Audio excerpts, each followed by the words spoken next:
This is Channel 7, KATV, your community-minded station.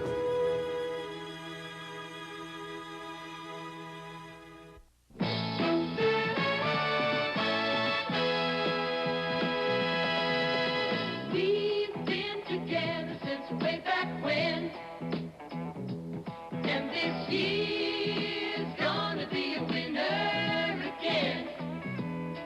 And we want you to know, after all is said, we're still the one you can turn to for a friend. Still the one you can turn to for cheer. Still the one that likes you near. You're still having fun, and we're still the one.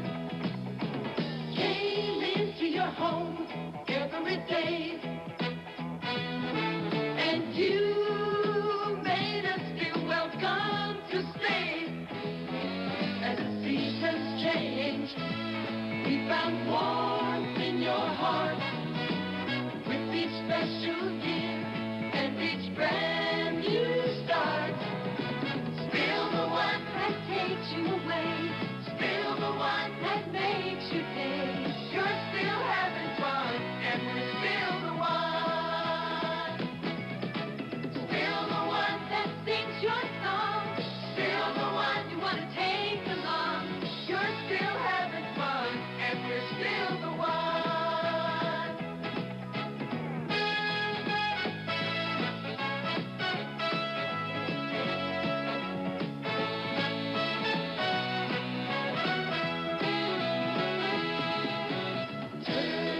Turning the world within your view.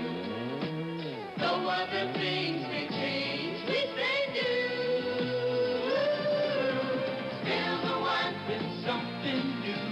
Still the one that's gonna see you through. You're still having fun, and we're still the one.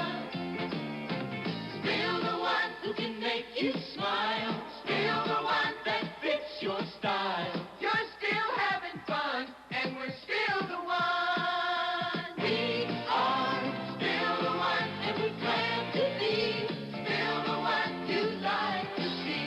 You're still having fun, and we're still the one. We're still the one. We're still the one.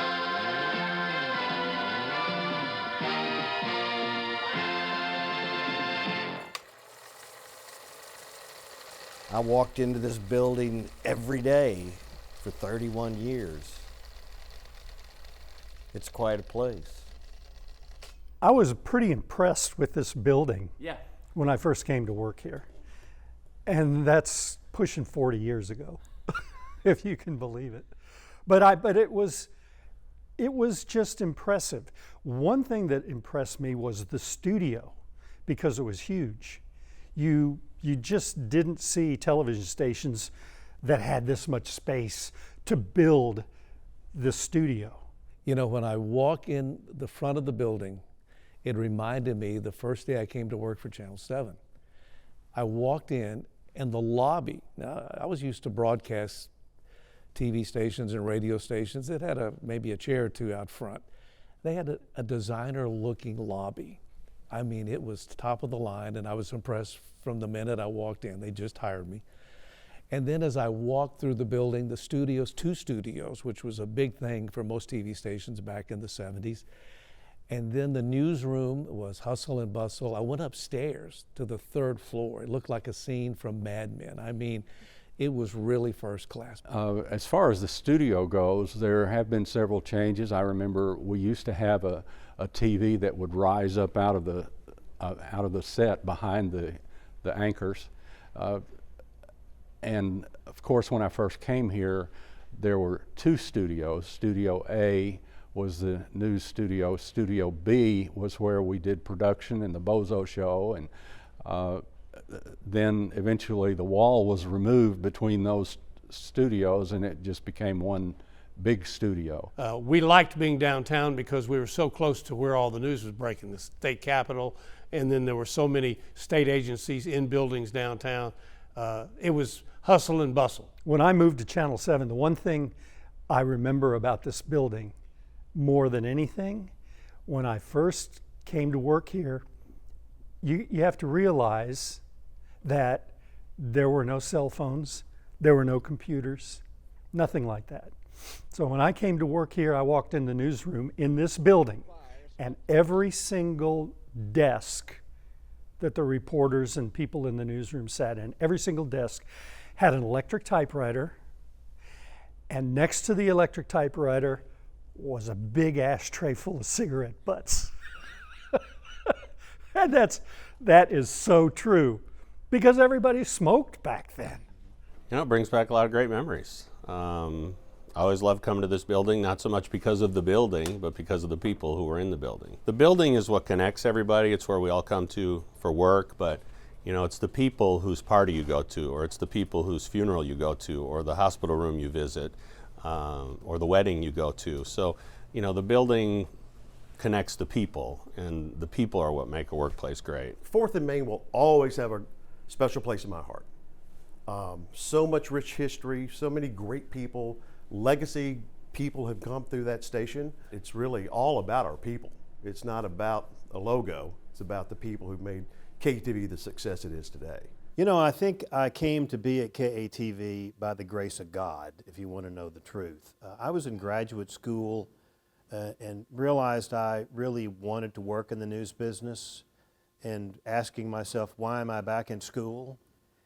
And so I sent a blind letter up to Jim Pitcock, who I didn't know was actually not there at the time. He was working for a congressman. And the letter was sent about 4 or 5 o'clock one day. And the next morning about 9 o'clock, the general manager, Dale Nicholson, called me. And I'd just written that, you know, I knew Frank Thomas, who was there, and Tanya Bean, who was there, and that I was really kind of looking to break into the news business, and they needed somebody. I guess they just couldn't find anybody, and they hired Larry Foley. There was a joint bureau in Fayetteville in 1980-81 that served KTUL and KTV, and that's where I started. I worked in that bureau and covered Northwest Arkansas, and really covered all of Northern Arkansas. And even back then, KTV had a big reach. We covered the whole state. All of us in college who cared anything about being in TV news wanted to work at Channel 7. It was a big dog, and you wanted to be part of that. I was working radio at KAAY, and Jim Pitcock hired me to be a reporter here in 1973 or 4, I think it was. I come into this place, and this had been Worthen Bank and had just been refurbished for KATV 3 years prior, and the gas lights outside were all lit. The big iron doors were shiny and new. It was incredible. The thing I remember the most was the newsroom at the time was in the basement. You go down the stairs as you come in the lobby, and that's where the newsroom was, and you had your own desk. And my nameplate was on my desk the day I came to work, and I couldn't get over the fact that I had a desk. The other thing that really amazed me is I was just a few feet from the legendary Bud Campbell, who was the Paul Eels of that time. He was the most famous broadcaster in all of Arkansas, the voice of the Razorbacks. And I remember getting on the phone and calling my mother and saying, "You're not going to believe this. I'm only about 6 feet away from Bud Campbell." I started here in 1984. I came to the TV station and I saw the town. I saw Little Rock as a city. I really liked it. And I said, okay. And I've been here ever since. So the place kind of sold itself to you, it sounds like, in a lot of ways. Little Rock did. And the building. I liked it. And when I left, this is what they gave me, which is the Channel 7 building. Back in the day when it was in pristine condition, but it was actually a beautiful building. It was an old bank building at one time, and I think we're kind of like part of the vault anyway. Man, we was everywhere. If you had a story to tell, we let you tell it. You know, it was your story, not mine. When we left the building, we didn't leave the building with our mind made up. When we left the building, we let you tell your story. Whatever you had to say, it's your story, it ain't mine. One time, Larry Potter, longtime photographer at the Pine Bluff Bureau, and I were down in Warren, Arkansas, covering some nondescript story that we covered all the time. And we had just driven outside the Warren city limits in the dead of winter. And Potter and I looked at each other at the same time after looking out the window in the KATV station wagon and said simultaneously, "That house is on fire." We jumped out. It was a film camera. Potter set it up. I'm helping him. And within seconds, that little farmhouse just outside the Warren city limits was ablaze. And the guy ran out of the house and he tried to turn on the garden hose. It was frozen. He's out there trying to beat the ice out of it. We're rolling and we're hearing shotgun shells go off because the fire is touching them. The guy walks up to the camera and looks at the camera and says, "My house is burning down and the Warren Fire Department won't come because I'm outside the city limits." Well, the Warren Fire Department told me that I couldn't get out of the district. You know, they couldn't come past out of Bradley County, and Cleveland County told me to call it fire tires up here, and there ain't nobody manning one of them. What do you do for fire protection in this part of the state? You don't. We certainly led with that story. Supered exclusive. I mean, who else is going to be there? And we went back later on, and that story actually changed something. Because it was just outside of Warren and there was no rural fire department, Warren changed its rule allowing people in the outlying area to pay for extended fire protection if their houses caught on fire. There was only one time where my emotions ever got out on camera, and it was when they were searching for Haley Zaga, a little 5 or 6 year old girl who was lost in the woods. And I went on air right after they had found her, and we were expecting our first, and just the thought of having your kid lost in the woods for, you know, over 48 hours, and it's cold at night.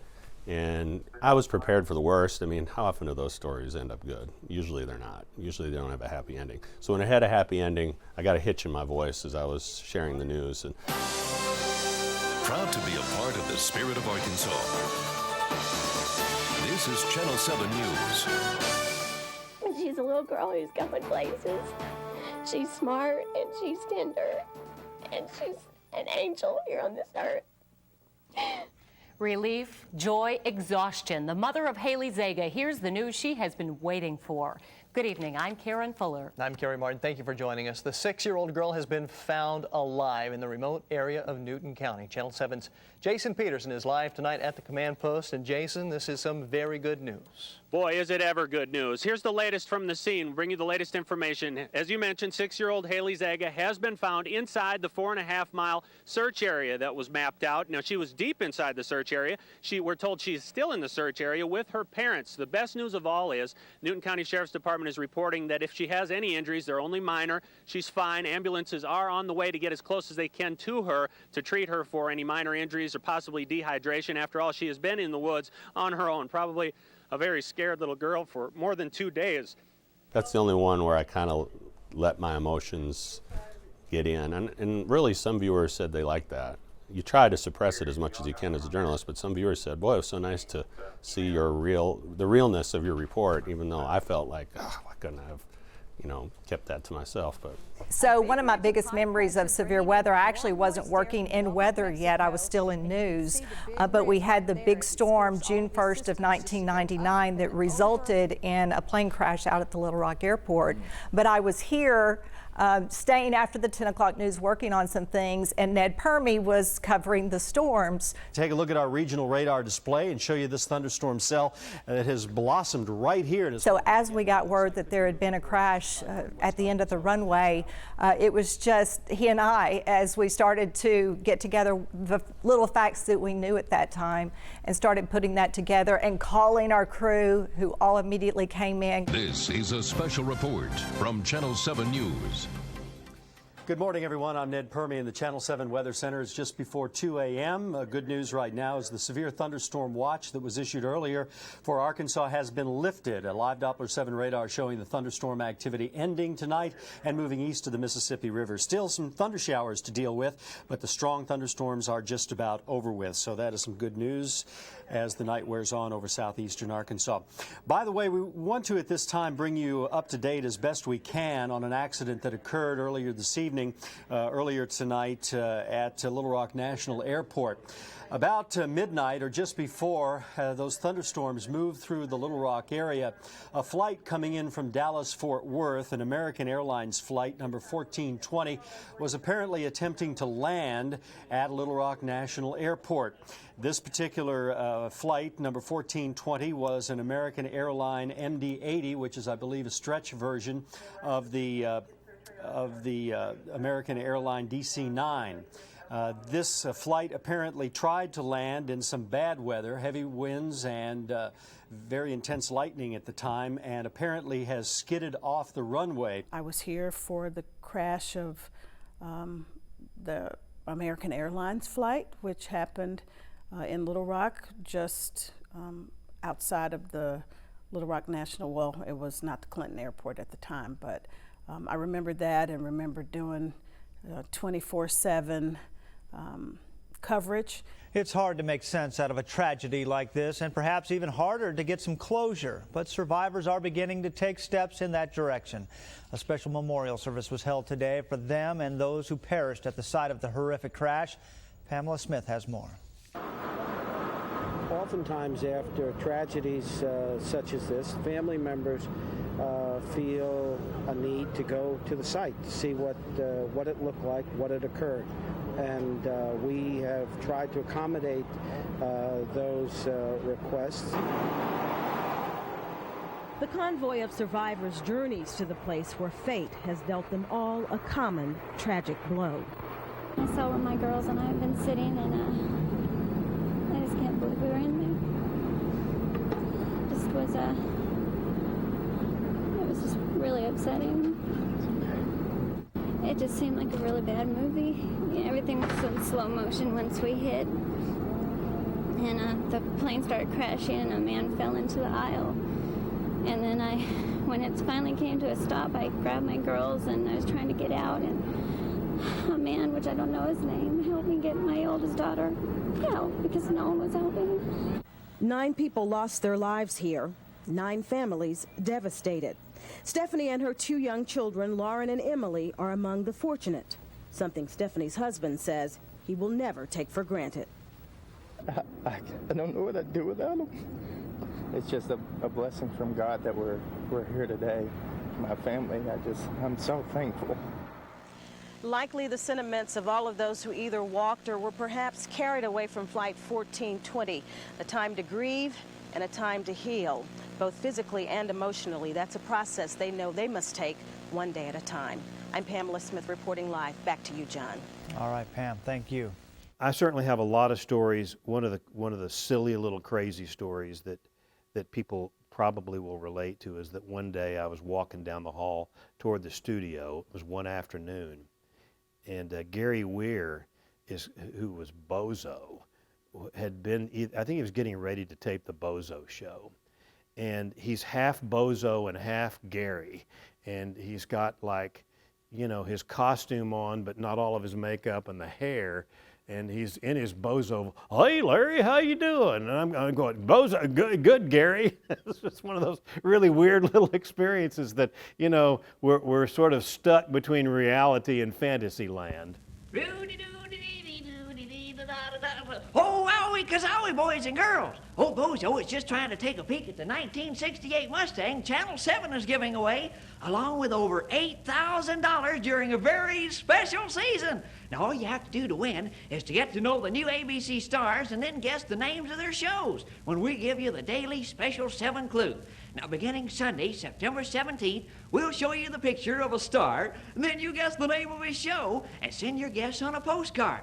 And each evening during the 6 o'clock and 10 o'clock news and on the Monday night movie, we'll draw for a $100 winner. Yes, sir. Now, all correct cards will have a chance at the end of the contest to win the brand new 1968 Mustang. So watch for all the new shows during Channel 7 season and share in winning over $8,000 and a 1968 Mustang. It was kind of an adventure to be involved in the Bozo Show. Gary Weir was just loved by a lot of people, especially the kids. And there are people that have come to work at Channel 7 who would say, yeah, I was on the Bozo Show when I was 5 or 6 years old, whatever it was. We had a couple of risers that we would bring in for the Bozo Show every Thursday, I think it was. And the children would sit on the risers, and Bozo would do his thing. He would interview a few of the children. Of course, there were cartoons that played in between those interview segments. And of course, the cartoons were on film. Boys and girls, I sure hope you're enjoying the cartoons today, and now pay especially close attention. We might have somebody you know here on the Bozo Show. How you doing there, David? This is David Strickland, and David, how old are you, partner? 2. You're what now? 3. Are you for sure? Well, you look older than that to me. Did you know that? Well, David, do you know somebody named Angela Strickland? Is that your sister? Well, okay. David, tell me what your favorite cartoon is now. Don't know. You don't know? Do you like Popeye?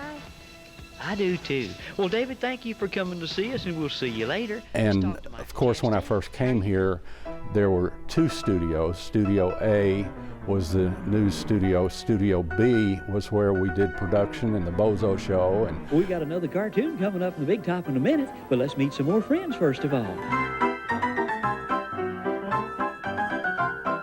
It's a part of Arkansas television history, The Bozo Show, 3:30 every afternoon for 25 years. The cartoons, the games, but mostly Bozo and the kids. Well, listen, Michael, how old are you now?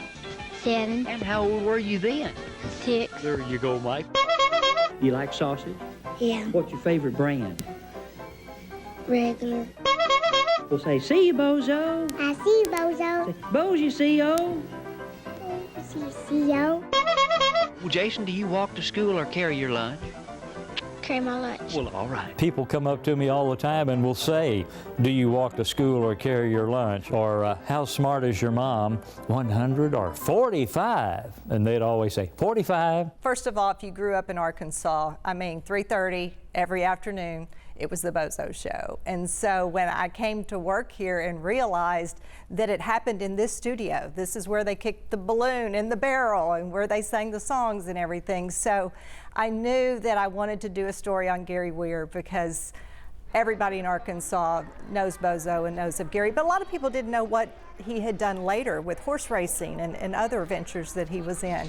So I'm so proud that we got him here in the studio where he did the Bozo Show for so many years. Oh, Gary Weir and Bozo back in the late 60s. That show had better numbers than what Oprah Winfrey did. I mean, when she came on. There was not anyone that didn't want their kid on the Bozo Show. The lobby before the Bozo Show would be filled with Bozo moms. And, then there'd be traffic backed up as the kids, they had to book them months in advance, years in advance. When your child was born, you'd book them on the Bozo Show to make sure they got it on by the time they were 5 or whatever. I have a photograph of myself when I'm 30 years old sitting on Bozo's lap. And of course, Gary Weir would come in to the bathroom in the basement and put on his makeup, which was quite a process, and his clown nose and his big fluffy red hair and his big clown shoes. I'm not sure if the people on TV could see those clown shoes all the time on TV, but he had these huge clown shoes on. I don't think there was a more powerful Bozo than Gary Weir when he was here at Channel 7. How long does it usually take you to put on the makeup? It takes about 15 minutes, And when I first started, it took about an hour. And it always looked different every day. Because I just, I'd never done anything like that before, and it's more or less just a drawing, you know, and I have trouble drawing a straight line with a ruler, you know. But finally got the hang of it a little bit. You know? I remember 5 or 6 years ago, and you know, we've worked together almost 10 years now. Yeah. Some of the guys around the station would call you Gary, even, you know, after you got your suit on. And I know one day you said, look, when I have the suit on, I'm not Gary, I'm Bozo. That's right, because you can't ever tell when there's a child around, you know. Yeah. And to hear them calling me Gary in front of, you know, some child or something, they might have a little doubt in their mind, you know. So everybody around here now, they're really good about it. When I'm in this suit, it's Bozo, you know. And I think that's the way it should be. What about the guys you work with here at the station? What is their reaction to Bozo? Well, they're always real good about it. I mean, they know that when we're taping out here on Monday night, that when we have these children down here, they've been waiting for a year to be here. Mm-hmm. Our reservation list is over a year long. And the guys here take the attitude that, well, gee, this is only going to take us about an hour. Let's make it the best hour we possibly can for the kids. Terry Fort, one of our cameramen today, he's been here since we started Bozo, and he knows what it means, you know, to me, to have the children treated right. So they all keep the attitude about it. Thank you, dear.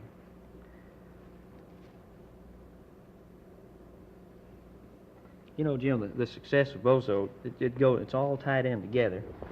Just like each child that's on the show gets a picture, you know, and all of the children, we write them all letters, you know, and that sort of thing. And so, see, does that button in back? Yeah. Okay, now you're made up. Let's hear you change your voice to that of Bozo. Okay, Jim. Well, we usually go out and say, like, well, hi there, gang, and how are you today? Sure glad to see you, and we're going to have a big time here on the Bozo Show. We're going to have cartoons and that sort of thing. It's just more or less a little high-pitched and always with a smile. If you smile at children when you're talking to them, it gives a happy feeling, and I think, you know, that's part of the key to it, too. Is make them think that no matter what, that Bozo is happy and we're going to have a good time, because I am. I mean, it beats doing the news, Jim. For me, anyway. Thank you. It was a pleasure to talk to you. Well, thank you, Jim. Appreciate it. Much has changed since Weir left KATV in the mid-'80s, but much is the same. A few old friends. Well, my gosh, Dale Nicholson. Say hi to you. How are you, buddy? Doing fine. Well, great to see you. And his old studio. Well, that's where Bozo was. And we'd put chairs out there and let the parents sit actually in the studio with us. But there was a wall about right along in here, and then the news set and everything was off over here. And in those days, Bozo did it all. Baseball with the Travelers, trips to the zoo, and Christmas specials.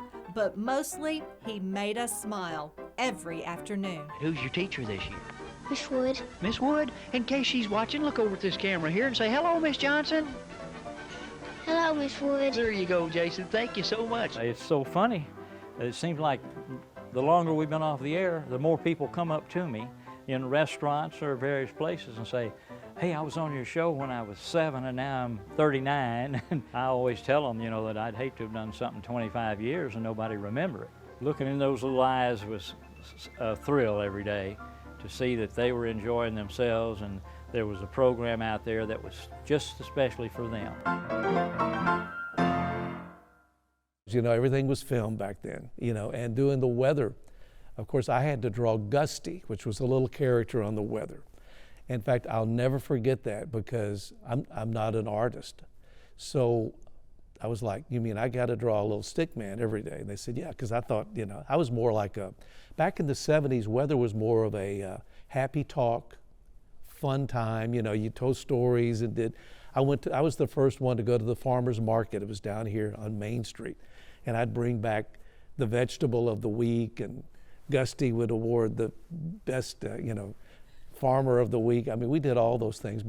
And then the impact of Gusty, we had so many people who wanted that little stick man that there was like a 5 to 8 year waiting list. I mean, sometimes I would give a Gusty And the girl sent it in when she was 9, and she was in high school. And she would cry. She'd say, I've had calls from parents saying, would you please tell people that Allison did not send in for a Gusty last week. She did it when she was in the 4th grade. Now she's in the 9th grade. And I'm like, I'll say something about Allison. Do people still ask you to draw the Gusty? They do.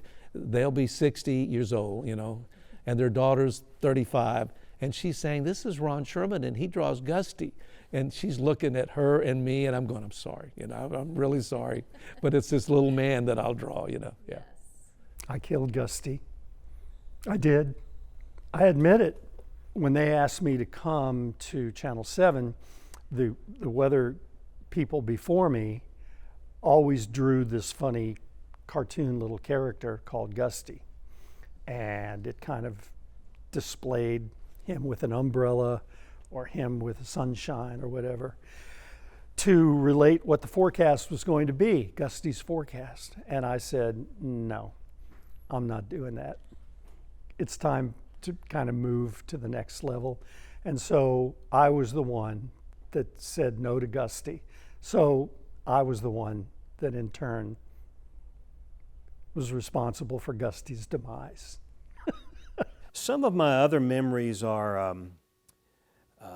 a little different. I was a young reporter covering elections, and we were really invested in election coverage. Welcome to Arkansas's most extensive election coverage.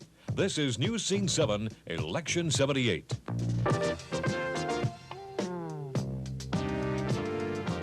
News Scene 7, Election 78, with Steve Barnes and Jim Rankino at our anchor desk. And live reports from Randy Weber at Pryor headquarters, Bob Steele at Tucker headquarters, Frank Thomas at Thornton headquarters, Carol Leslie at Brandon headquarters, Les Bolton at Alexander headquarters, Tanya Bean at Cowling headquarters, Amy Oliver at Clinton headquarters, and Larry Foley covering the 4th District live from Pine Bluff. Now, here's Steve Barnes. Good evening, everyone, and welcome to Election Night 1978 on News Scene. Something old and something new this year. Old, or should we say familiar, Jim Rankino back for his 5th election season with News Scene, his 10th Democratic primary. Welcome back, Jim. Thanks, Steve. I was covering the 4th District congressional race out of the Pine Bluff studio, and I had gone on during the wraparound with reporters and given my report. And all of a sudden, we got a call from Little Rock that said, Foley, get on the set right now. We're coming to you. And I just told them everything I knew in about 2 minutes. And they go to me, and I'm telling them one thing after the next, and I'm getting the stretch and the stretch, and I'm thinking, what is going on? Sadly, Jim Rankino, our election analyst, had had a heart attack, had died on the studio floor. And Steve Barnes was the anchor, and the reporters weren't even in position at that time. The only place they had to go was me. One of the saddest days here at Channel 7. I mean, he was a political consultant when no one else knew what they were hardly. We had, that was the strength of Channel 7. Here we had Jim Rankino. I had just gone out and came back in, and everything was just exploding. People running around, I mean, the EMT, all of that. He had just had his heart attack. I mean, I can't tell you. I was talking about professionals, the anchors, the Steve Barnes, and the guys that had to go on that night and do the political coverage after that. I mean, it was really hard to take, a sad day. We are forced to interrupt our coverage of this election to bring you some very bad news about a man who has been a pivotal part of our election coverage for the past 5 campaign seasons. At approximately 10 minutes after 7 o'clock tonight, political survey research specialist and election analyst Jim Rankino collapsed in our studios while preparing to appear on this broadcast. A trained nurse who was present and an individual schooled in cardiopulmonary resuscitation began immediate first aid. Trained emergency medical personnel arrived within minutes, and they rushed our friend to St. Vincent Infirmary, where cardiac specialists were awaiting. But despite what we feel certain were the best efforts of everyone involved, our friend and colleague Jim Rankino died tonight. Once again, our friend and colleague Jim Rankino died this evening. All of us at Channel 7 have lost a dear friend and colleague, and we ache for his family. We were in Arkadelphia at our house. I was 9, my sister was 7. And what I remember about that night is, because we were so young, I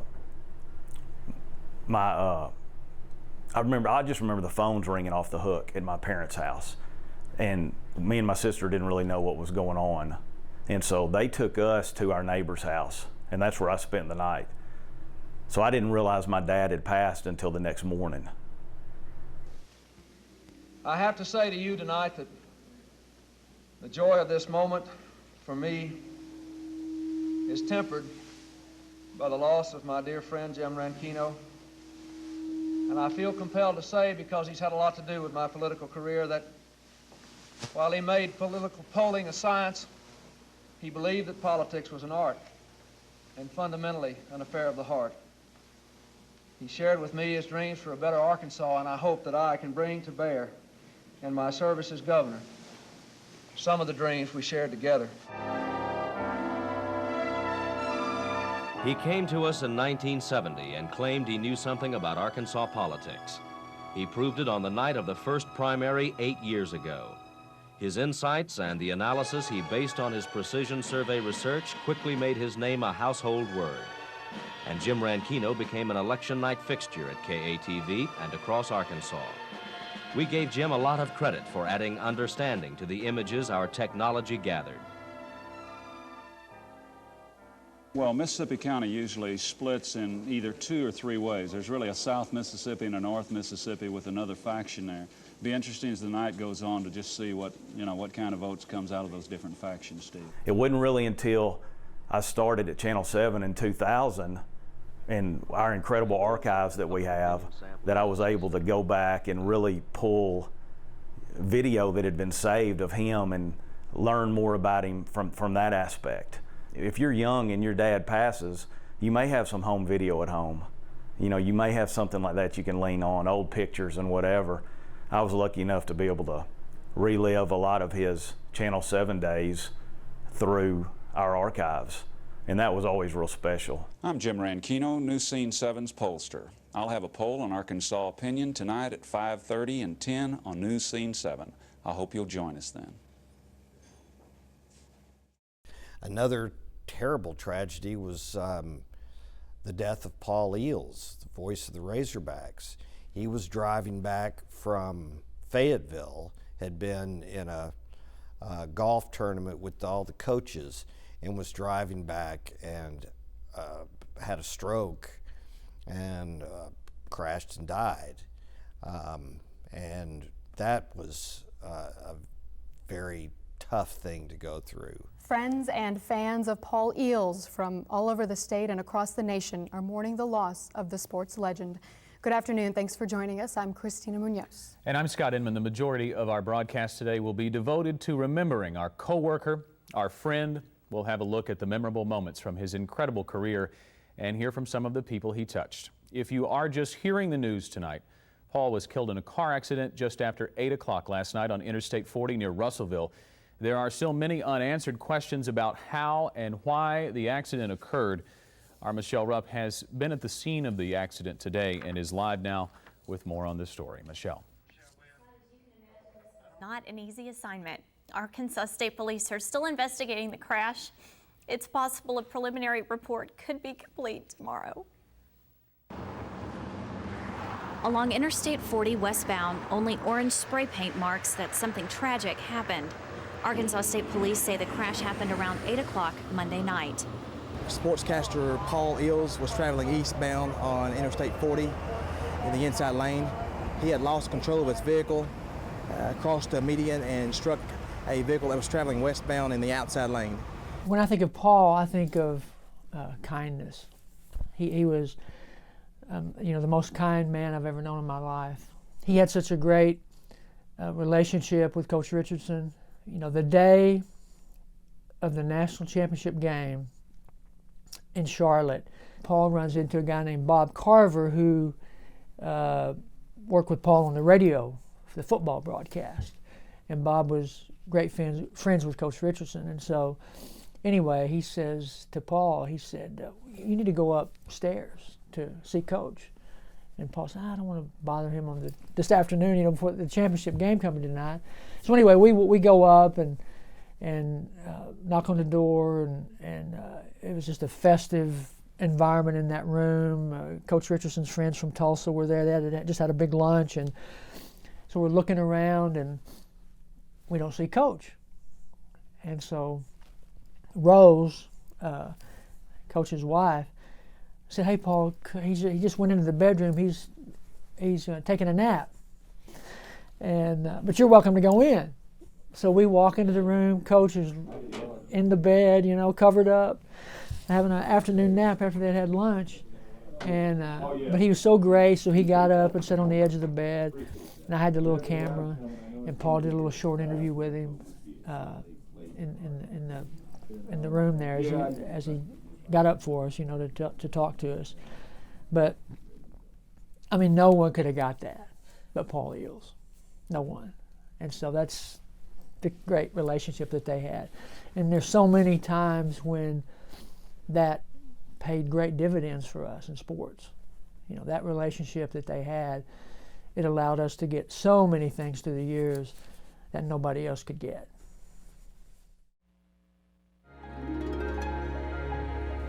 Like most Midwestern boys of his day, Paul grew up with a crew cut and a smile. His parents, Norval and Shirley, owned a clothing store here in Mechanicsville, Iowa. Throughout school, playing sports was a passion, especially baseball. Paul was pretty good, but when he learned you could actually make a living broadcasting sports, Paul had a career. He started small, but soon the jobs and the stations got larger, and long before Arkansans heard him utter a word, he was working as the voice of Iowa. Just a few years later, Paul was on the move again, this time to Nashville and WSM television. Even with a big job, he never lost his small-town charm. Ever see anything like that in Mechanicsville? I saw one time a cow befriend a dog at the sale barn down at Mechanicsville. He was sports director, and this time, the voice of the Vanderbilt Commodores. For 11 years, Paul was a hit, a big hit, and inevitably his trademark style would be often imitated, but never duplicated. Holy smokes. Holy smokes! Holy smokes! It was his first catchphrase. Almost 3 decades later, Nashville still remembers his emotional farewell. And I want to thank you personally for being quite a friend. I'm really gonna miss everybody. Okay. Switching loyalties was never easy. But just like it happens on the football field, Tennessee's loss would be Arkansas's gain. KATV named Paul Voice of the Razorbacks in 1978. And for the next 28 seasons, no one told the story of Arkansas sports better than he did, year by year, play by play. 3, now 4 seconds, 3 seconds, retry to dribble, 2 seconds, 1 second, long shot, got it! Holy smokes! The game is over! Arkansas wins! Arkansas wins! Arkansas wins! Holy smokes! Unbelievable! From Nick Clark! Oh, my, I can't believe it! Sterner, play action, looking, pumps, throws down the middle, touchdown! Arkansas! Oh my! Lucas goes up, makes the catch! We rooted with and rooted for him. He didn't have listeners or viewers. He had friends. And over the years, some of his best friends just happened to coach the Razorbacks.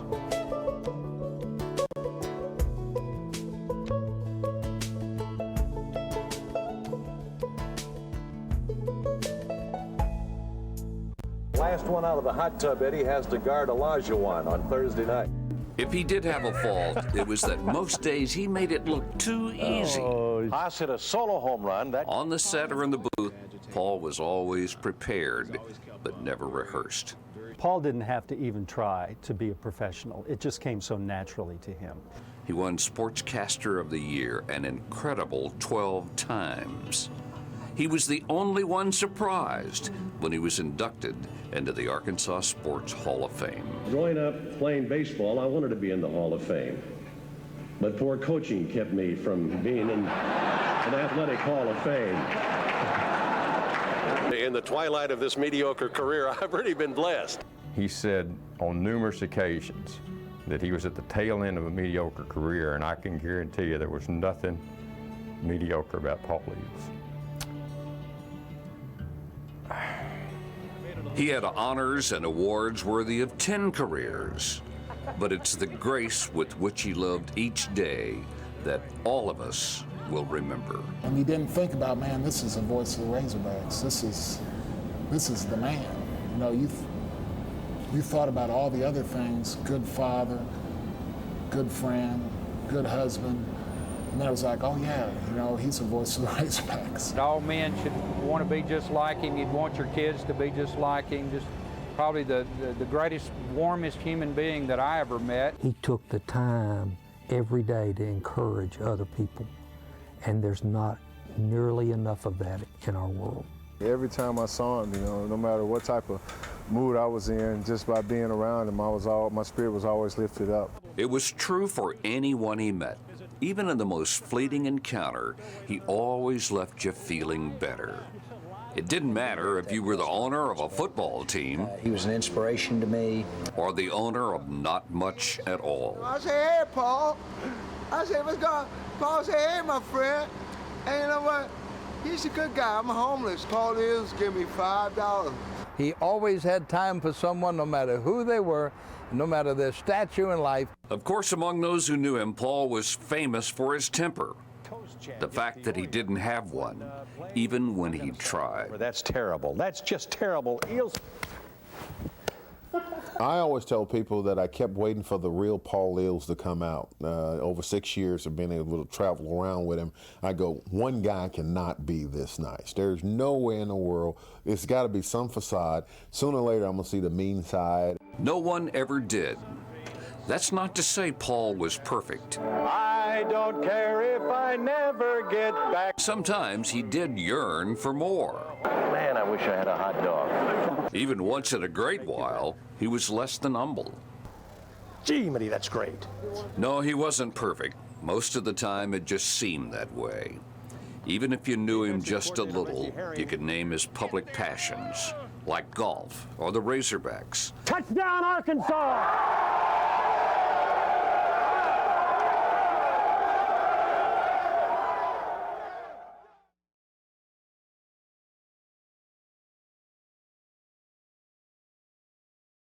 Sadly, there were some tragedies that I had to cover. Probably the most profound of which was the death of Ann Presley. And, you know, every time I think about that and what she meant to so many people in Arkansas, it just makes me sad. Ann Presley, wonderful reporter, wonderful person, was attacked and murdered. While I was news director. I had hired her as an intern, so I had known her since she was a teenager, and that was tough personally and professionally, because you're trying to manage a news operation, but then you're also the news. Police were called to Ann Presley's home around 4:30 Monday morning. Concerned when she didn't answer the phone, the 26-year-old's mother went to the house to find Ann unconscious. Officers arrived. They did find Miss Ann Presley, who was suffering from some severe blunt force trauma. She was taken to an area hospital, and her injuries were believed to be life-threatening. Anchor for KATV Daybreak, Ann has worked at Channel 7 since 2004. General Manager Dale Nicholson says the station's thoughts and prayers are with Ann and her family.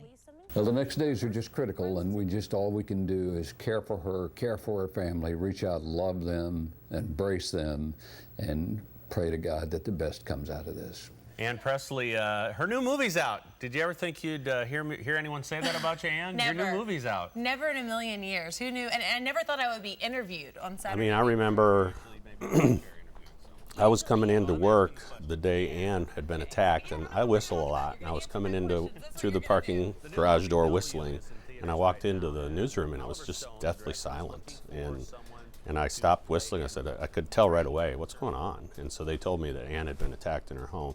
And so that whole 5 to 6 days, whatever it was, between the time she was hospitalized and the time she passed was really tough around here. And it was tough for months. I filled down on Daybreak for 3 months afterwards because we just needed time to regroup and process and grieve. But I happened to be on duty the night that she passed, and I felt like I was kind of like the mother hen, so to speak, and it was not good news, obviously, but if anybody had to deliver that kind of news, you know, a mom who is very protective of her children, that would be me. You're watching Channel 7 News Nightside. Good evening, I'm Pamela Smith. We have some sad news we wish we did not have to share with you. Our hearts are heavy here at KATV tonight after learning that our own Ann Presley died earlier this evening from injuries she suffered during a brutal attack in her home this week. After getting hopeful news the past few days that a full recovery could be possible, Ann's condition apparently took a turn for the worse tonight. As we mourn the loss of our dear friend and colleague, we want to reflect on some of our fond memories with her.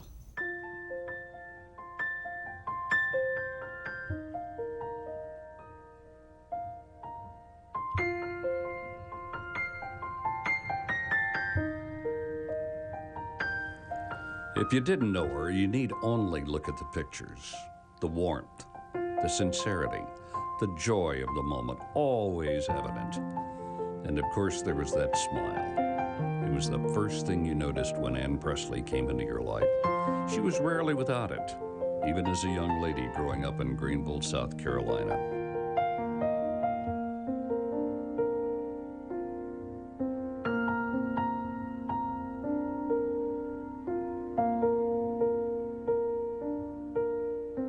Ann came into our lives in 2004, fresh from Rhodes College in Memphis.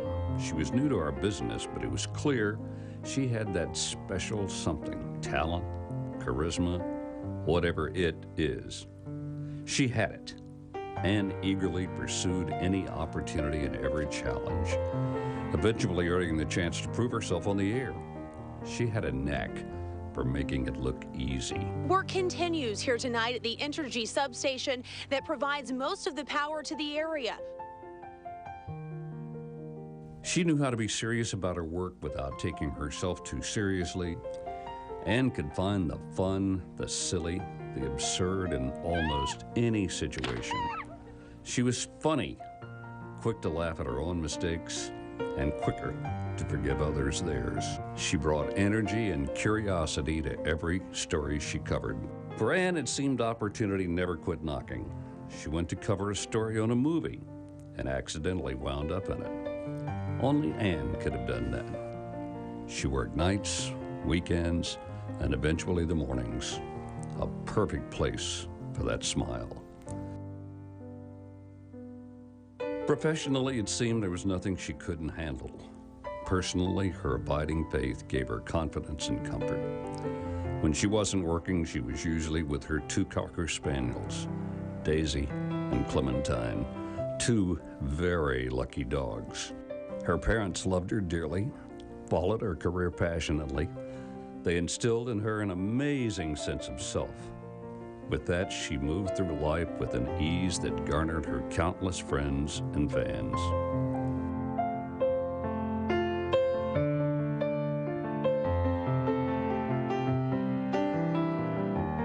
Ann Presley was rich with every trait we admire in people. She squeezed more life into 26 years than most people get in 2 lifetimes.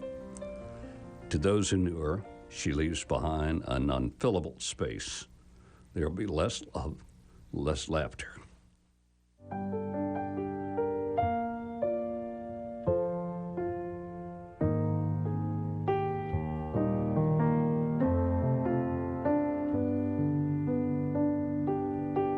Yes, her death is beyond tragic, beyond senseless. Our loss is unspeakably profound. But her short time among us was nothing short of a triumph. Just ask anyone who knew her. So tonight, we hope and pray that you remember Ann's life and the genuine warmth she brought to all of us.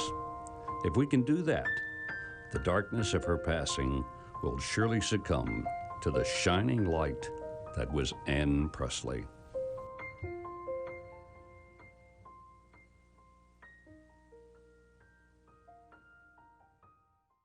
Oh, man. I've been thinking about the building because the memories here with Paul Eels and Ann Presley, and the fact that I'll still look down the hallway and I'll see Paul carrying his big stack of those big tapes, but always stopping and having time to talk to you. And actually, the night that Paul died, it was Ann Presley who called me to try to let me know before I came in for daybreak the next day. So the memories of both of those people will always live here, but it's always part of Channel 7 too, and we'll carry them with us wherever we go. I think the main success of Channel 7 and the main success of this building is that everybody has grown with it. That's been fun to watch the whole thing grow. That's really, and that's why I'm glad that I'm here talking about it, because it just brings back so many memories that you tend to forget after a while, you know? I always knew, even then, that Channel 7 was one of the best TV stations I would ever work for. Turned out I was right. It was a great television station. And I was in Dallas all of 3 or 4 months and called the news director at the time at KATV just to catch up. And he said, "How you doing?" And I said, "Well, I like it here, but I have to tell you, it's not as good as Channel 7. What we do is not as good as Channel 7. Our newscast is not as good as Channel 7. The news director is not as good as Channel 7. And I mean, KATV really stood out to me for my entire career. I mean, I will always feel like that is the core of everything that I learned in the business, and absolutely one of the best places I ever worked. Coming to Channel 7, it was like going to the big leagues, right? The perennial number one station that you had grown up watching. The spirit of Arkansas was in the building. You could tell I'd grown up with that. And so it was like, wow, I'm here at Channel 7, and this is where I've always wanted to be. And it was immediately like home. Channel 7 is going to continue to be number one, not because they're in a new building. Channel 7 is going to continue to be a success because of the kind of people that make up Channel 7. This has been a staple in this community for many years, and it's starting to be very representative of the diversity that is here, and I'm just hoping for continued success because KATV was considered a leader, and we're hoping that that dynasty continues. Some of my closest friends today, and I'm 68 years old, and I was in my early 20s when I went to work at KATV. Now, that was a long time ago. Some of my best friends I got to know and became friends with at KATV. I am grateful for that experience. I am grateful and value those friendships. They mean everything to me. And where did it start? 401 Main, Little Rock. So many memories, and we have loved making them with you at 4th and Main for over 50 years. But now we're moving into our new home, and we hope you love it as much as we do. Time to get started.